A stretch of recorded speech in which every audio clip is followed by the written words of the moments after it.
Donc, je disais que nous allons reprendre un petit peu les éléments qui avaient été expliqués les dernières semaines, dans les trois dernières sessions, pour pouvoir parler un petit peu de ce qui nous occupe aujourd'hui, de cette page de l'histoire du chassidisme, reliée à une rencontre manquée. Je vous en dirai plus au fur et à mesure. Alors, nous avions parlé la dernière fois du Gaon de Vilna, Rabbi Eliyahu de Vilna, qui vivait dans la ville de Vilna, qui est une ville qui s'appelle aujourd'hui Vilnius, en Lituanie, et qui était un personnage très très important de l'histoire du judaïsme, et qui a été celui qui s'est le plus opposé au chassidisme, et selon ce que nous avons vu la semaine dernière, contrairement à ce que j'ai pu lire dans les différents textes qui parlent de ce sujet, ma thèse, un peu personnelle, elle vaut ce qu'elle vaut, mais elle a au moins le mérite d'avoir fait une recherche approfondie que je vais essayer d'aborder avec vous. C'est que le Gaon de Vilna, il est le seul qui s'est opposé au chassidisme, non pas en tant que talmudiste, considérant que les chassidim dénigrent l'étude du Talmud, mais en tant que kabbaliste, considérant précisément que l'enseignement mystique du chassidisme contrevient de plein fouet au fondement même de la Kabbale juive, et donc au fondement même de la foi. Alors, tout ça, ce sont des sujets qui vont être abordés par la suite. Pour le moment, ce qui nous intéresse, c'est un peu de situer le cadre. Alors, on avait déjà vu que la problématique du chassidisme est liée au fait que les chassidim se voulaient être une doctrine messianique. Alors, le judaïsme, de façon globale, est une doctrine d'ordre eschatologique. Il y a beaucoup d'idées là-dessus. Moi, je vous dis ce que j'en sais, à travers mes faibles connaissances, que la conception messianique juive est une conception fondamentale. En revanche, le juif attend patiemment, par des actes de bienfaisance, par des actes de repentir, par des actes de prière aussi, quoique prière limitée, c'est un sujet que j'aborderai peut-être à une autre occasion, une attente messianique. Bon, ça c'est traité dans le Talmud, c'est traité dans le Midrash, c'est traité même dans la Bible, dans la Bible juive, dans les prophéties, etc. En revanche, une attente active, ou bien que ce soit dans un cadre politique, comme l'affaire de Bar Korba au IIe siècle de notre ère, ou bien par des actes plus concrets, voulant un peu éveiller les foules à une réalité messianique imminente, c'est quelque chose qui a été très mal vu du monde juif. Or, le chassidisme fait suite au shabtaïsme, hein, vous savez, Shabbatai Tzvi, au XVIIe siècle, qui s'est déclaré messie et qui finalement s'est converti à l'islam, ou le fameux Jacob Frank, qui est venu après lui, prétextant qu'il était une réincarnation de Shabbatai Tzvi. Ça, ce sont des sujets que vous pouvez trouver, qui sont extrêmement connus. Et quand le Baal Shem Tov, Rabbi Israël Baal Shem Tov, le maître du bon nom, le fondateur du chassidisme, mort en 1760, donc il est vraiment à la même époque, à quelques années près, que le Gaon de Vilna, déclare qu'il a eu une révélation du Messie qui lui dira que le Messie viendra le jour où son enseignement jaillira vers l'extérieur. Il place d'entrée de jeu la conception messianique dans une réalité messianique qui peut s'avérer imminente. On verra après que c'est plus complexe que ça. Et donc, à partir de là, on peut comprendre qu'il y ait au sein du monde juif traditionnel une vive opposition et que le chassidisme est sujet à suspicion. En dépit de ce fait-là, beaucoup de grands maîtres du judaïsme, y compris des immenses talmudistes, j'en avais déjà parlé dans ma première séance, ont rejoint, finalement, à travers les âges, peu à peu, ont rejoint la doctrine chassidique. Moi, ce qui va m'intéresser ici pour l'instant, c'est de parler de ce personnage du Gaon de Vilna. Le Gaon de Vilna n'est pas un simple rabbin de communauté qui a une petite synagogue, d'ailleurs il n'a pas de communauté. Il n'est pas un simple enseignant d'un institut talmudique qui aurait fait ses preuves d'avoir reçu les meilleurs diplômes auprès des grandes universités talmudiques. Non, il est certainement le plus grand sage d'Israël des derniers siècles. Et je pèse mes mots. C'est-à-dire qu'on a affaire à l'élite de l'élite. Et lorsque cette personne déclare le chassidisme pour hérésie, signe, on va en parler aussi un petit peu plus loin, un cherem qu'on traduit mal par excommunication, parce que ce concept d'excommunication, c'est un concept chrétien et pas un concept juif. Mais cherem peut vouloir dire un anathème contre les chassidim, que cet anathème va créer un conflit énorme et même des actes de violence. Alors, il va y avoir une conséquence gravissime. Là, ici, à ce moment-là, à cette époque de l'histoire juive, dans le judaïsme européen, il y a quelque chose qui est de l'ordre d'une sorte de cataclysme. On peut se poser des questions sur la légitimité d'un nouveau courant qui viendrait émerger alors qu'il ne reçoit pas, qu'il n'est pas en odeur de sainteté, si j'ose dire, devant la plus grande autorité juive de son temps.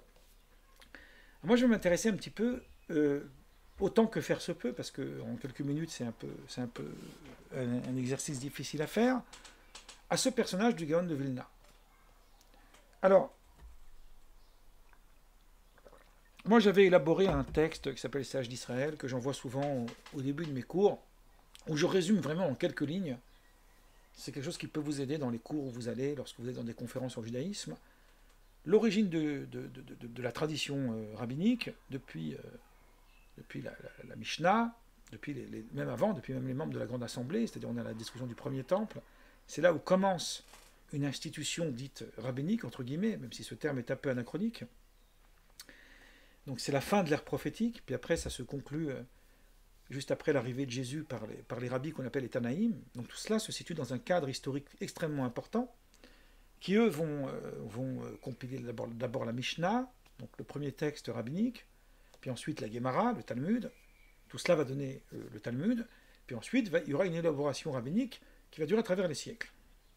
Il y a différentes périodes, dont une qu'on appelle celle des Rishonim, qu'on traduirait par les premiers, qui commence vers le XIe siècle, un petit peu avant Rashi, c'est le plus connu, donc c'est pour ça que je le cite, et qui se termine vers le XVIe siècle avec l'œuvre de Joseph Caro, le Shulchan Aruch, le codificateur de la loi juive. Littéralement, ça signifie la table dressée. Donc tous les commentateurs, les décisionnaires juifs, les rabbis, qui sont venus après Joseph Caro, on les appelle les Acharonim, les derniers. Donc le Gaon de Vilna se situe dans une période dite des Acharonim. Dans le contexte de l'étude, dans le monde du Limoud, dans le monde de l'étude de la Torah, la méthode d'approche des Rishonim n'est pas du tout la même que celle des Acharonim. Pour résumer en quelques mots, j'aime citer cette phrase, ce texte très beau de Zevin, qui est une de mes plus grandes références, qui explique que la distinction entre les Rishonim et les Acharonim, c'est que les Rishonim, les premiers commentateurs, ils ont su nous apporter la quintessence de l'enseignement de la Torah, de la compréhension de la Torah. Au-delà du commentaire, ils ont restitué l'authenticité du texte. Ils font ce que dans d'autres textes rabbiniques on trouve, cette expression, leur commentaire devient des fondements, des principes herméneutiques. On appelle ça des yesodot, des fondements. Rabbi Yosef Yitzhak de Lubavitch, le 6e rabbin de la lignée Lubavitch, qui est mort en 1950, donc c'était un maître chassidique, lui, il le disait autrement. Il disait de cette manière. Il disait la distinction entre les Rishonim et les Acharonim, c'est que les Rishonim sont comparables à ceux qui cherchent un objet dans une pièce éclairée. Ils rentrent, ils regardent, ils trouvent tout de suite ce dont ils ont besoin. Alors que les Acharonim sont comparables à ceux qui cherchent des objets dans une pièce sombre. Donc ils vont tâtonner, ça et là. Tâtonner, jusqu'à ce qu'ils vont trouver l'objet. Ce qui fait que les textes des Rishonim, sans dénigrer leur profondeur, au contraire même, sont d'une très grande subtilité intellectuelle, ils sont d'une très très grande clarté. Il n'y a pas plus clair que Rashi dans son commentaire sur la Bible, pour ceux qui connaissent un petit peu ce genre de texte. Alors après, il y a des textes plus complexes, les Tosafistes, c'est plus complexe, le Ran, Rabbeinu Nissim, c'est plus complexe encore, mais globalement, leur méthode est une méthode très claire, très clarifiante et très éclairante. Les Acharonim, les derniers commentateurs, c'est là qu'intervient tout un domaine d'investigation qui est qui est extrêmement prolixe d'abord, et qui est extrêmement complexe, d'une très très grande complexité. C'est là qu'interviennent ces notions. Vous avez certainement déjà entendu parler de ce terme qu'on appelle le pilpoul, qui est un terme un peu valise. Alors vous savez, il y a le pilpel en hébreu, c'est le poivre qu'on met sur la nourriture. C'est le piquant. Mais qu'est-ce que c'est que le pilpoul? C'est un mot impossible, intraduisible. Il fait partie de ces mots en hébreu qu'on ne peut pas traduire. Mais ça signifie tourner dans tous les sens pour chercher une quête de sens. Et quand on a fini de tourner dans tous les sens, on cherche à savoir si on peut encore, après qu'on a coupé les cheveux en 1000, est-ce qu'on peut encore les couper chaque morceau en 4? Voilà. Bon. Alors, il y a ce qu'on appelle le pilpoul shel Evel, un pilpoul qui tourne en rond, qui est un peu dénigré par la littérature talmudique. Mais il y a aussi un pilpoul beaucoup plus sérieux, qui est posé, qui est axé sur une réflexion fondatrice, et qui nous permet d'approfondir l'étude. Le peu que je connais des textes du Gaon de Vilna révèle un personnage.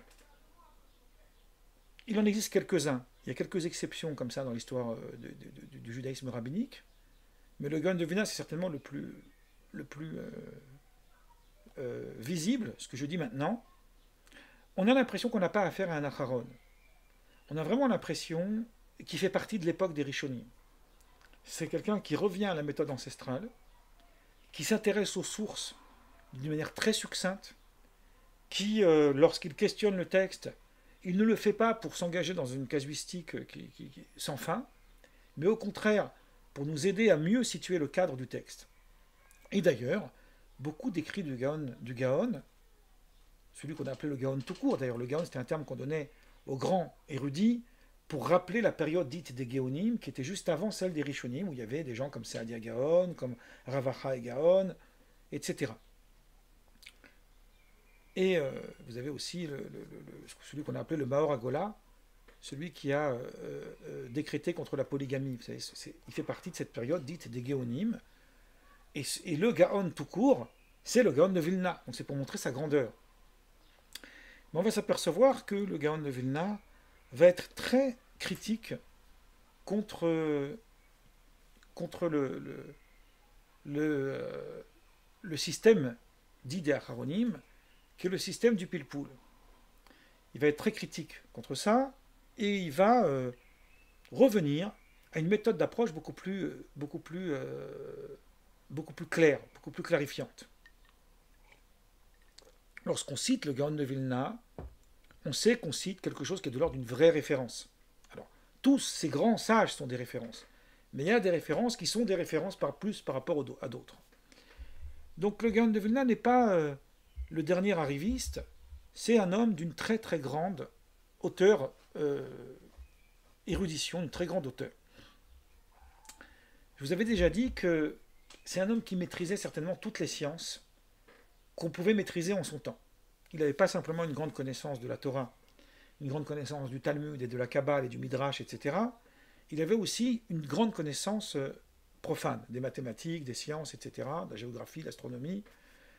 Et d'ailleurs, je l'ai vu cette semaine en faisant un peu de recherche, il a lui-même écrit un livre de géométrie en hébreu, avec des notes, de commentaires, etc. Et on sait qu'il a fait traduire la géométrie d'Euclide en hébreu par un de ses élèves. Je vais vous citer un texte de Soloveitchik, Rabbi Joseph Dov Soloveitchik, qui est mort en 1993, le fameux auteur de l'homme de la Halacha, le petit-fils de Raphaël de Brisk, sont des noms que j'avais déjà abordés dans mes anciennes conférences que je faisais sur Facebook. C'est un auteur fécond, un des plus grands talmudistes du XXe siècle, et qui a importé ce qu'on appelle la moderne orthodoxie aux États-Unis. Et lui, dans son livre L'homme de la Halacha, qui est un livre très important au niveau de son enseignement, il dit: ce n'est pas une vaine parole qu'adressa le Gaon de Vilna à celui qui traduisit la géométrie d'Euclide en hébreu, que s'il nous manquait une mesure de connaissance en mathématiques, il nous manquerait 10 fois plus dans la connaissance de la Torah. Il ne s'agit pas seulement d'une belle formule qui témoigne de la largeur d'esprit du Gaon, mais d'une vérité admise dans la théorie de la halakha, c'est-à-dire dans la manière dont le judaïsme, à l'interne même de sa propre réglementation, s'est pensé. Donc on voit que le Gaon de Vilna a mis une place avant tout sur le savoir. Et je vais ajouter quelque chose qui me semble très fascinant.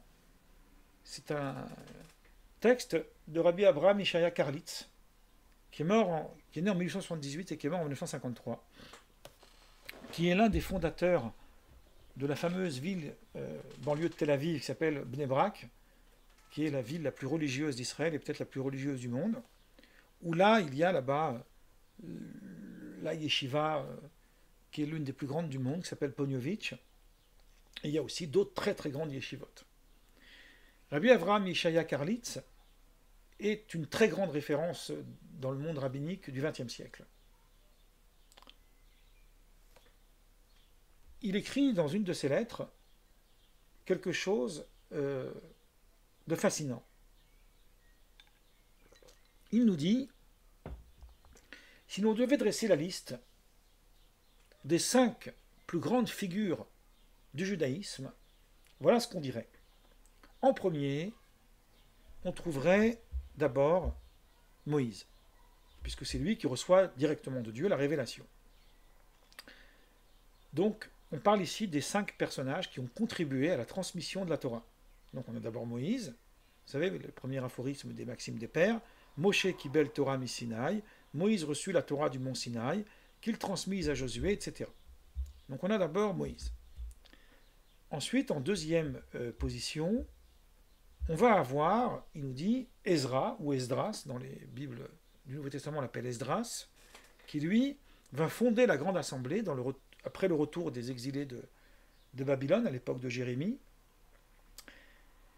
Lorsqu'il y aura eu la construction du second temple, il va falloir déjà maintenant instaurer un judaïsme affranchi uniquement du corps sacerdotal, on va dire, du corps des prêtres. Donc là, Ezra va être une partie prenante à fonder la grande assemblée.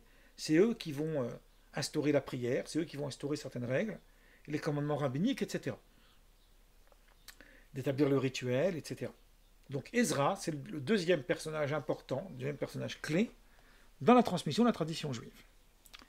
Ensuite, si on veut chercher un troisième personnage, on va trouver Rabbi Yehuda Hanassi, qui est à la fin du IIe siècle, et qui, lui, il est le compilateur de la Mishnah, sans qui la tradition d'Israël n'aurait pas vu le jour. Et ensuite, en quatrième position, on peut citer Rav Ashi, qui vivait à la fin du IVe siècle, et qui, lui, va être le rédacteur et la mise en forme du Talmud babylonien. Donc là, on a 4 personnes. Maintenant, on va citer un cinquième. Il dit le Chazon Ish. Enfin, en 5e place, on va citer le Maïmonide. Pourquoi Maïmonide? Puisque Maïmonide, qui est né en 1135 à Cordoue et mort en Égypte en 1204, va être un personnage clé de la transmission de la tradition d'Israël, en ce sens qu'il est le seul qui a su résumer l'intégralité de la tradition juive dans son ouvrage La Mishneh Torah, qui est une œuvre en 14 volumes, là, que j'ai ici, là, dans la bibliothèque. Et lui-même, il écrit dans l'introduction de son livre, il écrit que quiconque lirait le Tanakh, donc la Bible juive, et ensuite lirait son œuvre, il aurait, suite à cela, une connaissance intégrale de toute la tradition orale d'Israël, sans avoir besoin de passer par un autre livre. Donc c'est une sorte de synthèse. Maïmonide a fait la synthèse de toute la tradition d'Israël qui l'a précédé. Donc c'est un personnage très important. Alors, si on devait continuer cette liste, nous qui sommes bien après, on pourrait imaginer qu'après Maïmonide, il faille citer Joseph Caro, l'auteur du Shulchan Aruch, le codificateur de la loi. Eh bien non. Voilà ce que nous dit le Chazon Ish en conclusion de ce texte. Je vais vous le lire ce que j'ai un peu bricolé, c'est ma traduction.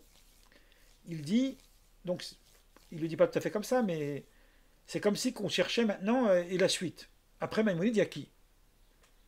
Il dit, nous devons situer le Gaon de Vilna comme l'un d'entre eux sans aucune distinction. il a apporté à l'enseignement de la Torah un éclairage tel que personne ne l'avait fait avant lui. Rien d'étonnant à ce que le Gaon ait pu si fréquemment contredire, et parfois même d'une façon véhémente, les plus grands maîtres des premières générations, donc des Rishonim, tels que, entre autres, Rabbi Yitzhak El-Fassi, celui qu'on a appelé le Rif, qui est mort en 1090 au Maroc, qui vivait donc à Fès. El-Fassi, c'est-à-dire de Fès, ou Maïmonide. Il n'est pas lieu non plus de s'étonner des innombrables fois où il rejette les décisions établies par Joseph Caro dans son code de loi, le Shulchan Aruch, et il conclut par cette phrase: nous n'avons réellement aucune notion de l'immense érudition et de la profondeur de ses analyses dans tous les domaines de la Torah, tels que nous la possédons aujourd'hui. Autrement dit, si on devait situer un sixième personnage, donc ça serait le Gaon de Vilna qu'on placerait ici dans cette chaîne de transmission de la tradition juive. Donc tout cela sont des éléments qui permettent de nous faire réfléchir. Qu'est-ce qui s'est passé? Qu'est-ce qu'il y a pu avoir de si grave à ce moment, à cet instant de l'histoire, pour qu'un homme aussi grand que le Gaon de Vilna ait pu s'en prendre au chassidisme d'une façon aussi violente, alors qu'il était lui-même un kabbaliste, qu'il était lui-même un mystique, qu'il avait une approche très spirituelle du judaïsme. Il n'était pas ce fameux casuiste qui vient du monde des mitnaguet, du monde des opposants, qui est c'est une sorte de comment on appelle ça, de cliché que le monde juif a, que ces gens-là étaient des casuistes talmudistes et qui n'avaient strictement aucune notion de la spiritualité juive. Non. Le Gaon de Vilna était évidemment un très grand talmudiste, évidemment un très grand érudit, mais c'était aussi un être d'une grandeur spirituelle qui est absolument pas à remettre en cause. Une très grande humilité, d'ailleurs, c'est la raison pour laquelle il a refusé toute autorité. Les quelques élèves qui l'ont suivi allaient le voir pour étudier avec lui. C'est un homme qui passait sa vie dans l'étude, une vie de limoud vraiment très très intense, une vie de spiritualité. Toute sa vie en fait était vouée à ça. Et voilà que tout à coup il se situe dans une extrême violence contre le monde chassidique. Donc, il y a une complexité ici qui est double. Il y a à la fois une complexité parce que le monde chassidique est marginal, dans ce sens que il essaye de créer un judaïsme plus populaire qui n'était pas tout à fait accepté par le courant juif traditionnel, mais en plus, il est mis au banc par la plus grande autorité juive de son temps. Donc c'est quelque chose de complexe, quelque chose de difficile. Et quand on sait ce que je vous raconterai dans les séances suivantes, combien de grands de la Torah, y compris des proches du Gaon de Vilna, ont fini par admettre le bien fondé du chassidisme, on comprend que si la guerre n'était pas gagnée d'avance, les arguments du monde chassidique n'étaient pas fortuits, ce n'était pas complètement en vain. Donc, cette situation-là nous permet de mieux comprendre le contexte de cette opposition. On va comprendre maintenant pourquoi, dans le monde chassidique, on était beaucoup plus préoccupé par les oppositions du Gaon de Vilna en tant qu'autorité incontestée du judaïsme moderne que les autres qui pouvaient parfois avoir des oppositions qui confinaient plutôt vers la raillerie. Donc une fois qu'on a élaboré ça, on va aller un peu en face et essayer de comprendre comment le monde chassidique... Ah, excusez-moi, je voulais vous raconter quelque chose, comme ça me permettra de conclure avec ça, et vous dire ce dont on parlera la semaine prochaine, parce que j'ai une idée qui m'est revenue. Pour situer le Gaon de Vilna, je vais vous raconter une blague qu'on raconte dans le monde Lubavitch, dans le monde chassidique donc. Enfin, c'est un des groupes du chassidisme. Il y a un petit ouvrage que malheureusement je n'ai pas, enfin je l'avais avant mais je ne l'ai plus, qui s'appelle le Raziel Amalach. L'ange Raziel, c'est celui qui révèle les secrets de Dieu. Et il y a un ouvrage de Kabbale qui est attribué, évidemment, c'est une allégorie, il est attribué à Adam. On raconte que ce livre transmet une tradition des enseignements kabbalistiques qu'Adam aurait livrés à travers les âges. Alors vous avez le livre qui est plus connu, le Sefer Yetzira, le livre de la formation, où la tradition kabbalistique voudrait prétendre que ce livre remonte aux enseignements d'Abraham. Vous voyez, si on peut choisir une référence, on y va. Alors Adam, Raziel Amalar, pardon, c'est un ouvrage où il est écrit derrière que c'est un ouvrage qu'on n'étudie pas, on le met dans sa bibliothèque parce que ça protège des incendies. Ça, c'est pour ceux qui ont une religion plutôt superstitieuse. Et c'est vrai que moi, j'étais très étonné de voir que cet ouvrage n'est quasiment jamais cité, sauf, moi, personnellement, je l'ai trouvé cité qu'une seule fois, dans un seul livre qui cite un passage de cet ouvrage. Alors que c'est un ouvrage, bon, qui est lisible. Bon, après, il a des termes kabbalistiques à lui, mais il n'est pas complètement illisible. Et alors les chassidim me disent, est-ce que vous savez pourquoi? Alors c'est une blague évidemment. Vous savez pourquoi pour protéger sa maison des incendies, il faut avoir ce livre dans sa bibliothèque? Parce que c'est le seul livre que le Gaon de Vilna n'a pas commenté. Alors c'est amusant, parce que comme le Gaon de Vilna est contre les chassidim, donc on va répondre avec la rhétorique, donc avec un esprit un peu railleur, mais cet esprit railleur va révéler en même temps la grandeur de cet homme. C'est-à-dire que cet homme a tout commenté. Il a écrit sur tous les ouvrages du judaïsme. Il a commenté le Talmud, il a commenté la Mishnah, il a commenté le Midrash, il a commenté le Zohar, il a commenté les textes du Hari, de l'Uriah. Il a tout commenté. Il a commenté la Bible, etc. Et bizarrement, il n'y a pas de commentaire du Gaon. Il a même commenté d'ailleurs le livre de la formation, le Sefer Yetzira. Il a le commentaire du Gaon. Mais il n'y a pas de commentaire du Gaon sur le Raziel Amalar. Donc voilà pourquoi on peut garder ce livre. Donc ça vous situe que même les opposants au Gaon de Vilna, donc les chassidim qui étaient opposés à lui, avaient conscience de qui ils avaient affaire. Alors pour finir mon histoire, pour conclure, une fois qu'on a compris qui était à la tête de ce mouvement dit des opposants pour s'opposer au chassidisme, on va essayer de voir un petit peu qu'est-ce qui se passait de l'autre côté. Qui était à la tête en fait des milieux chassidiques pour comprendre qui répond à quoi, si vous voulez. Et c'est là que petit à petit, on va arriver à notre rencontre manquée justement. Alors, la prochaine fois, dans le prochain dimanche, nous allons aborder la question cette fois de qui est ce fameux Shneur Zalman de Liadi, l'auteur du Tanya, qui prétend vouloir rivaliser et, disons, répondre aux arguments de Gaon de Vilna contre le chassidisme. Mais avant de parler de lui, il va falloir d'abord parler d'où il vient, c'est-à-dire à partir du Baal Shem Tov, son successeur, le Maggid de Mezrich, les différents grands élèves qu'il avait, et c'est dans ce sillage-là que Rabbi Shneur Zalman de Liadi, qui est mort en 1812, s'inscrit. Une fois qu'on aura tout ce contexte, on rentrera ensuite dans le débat entre ces deux hommes pour mieux comprendre un peu la situation. Donc moi, je vais m'arrêter là pour ce dimanche. Je vous souhaite une bonne fin de journée. J'espère qu'on pourra se revoir dimanche prochain pour la suite.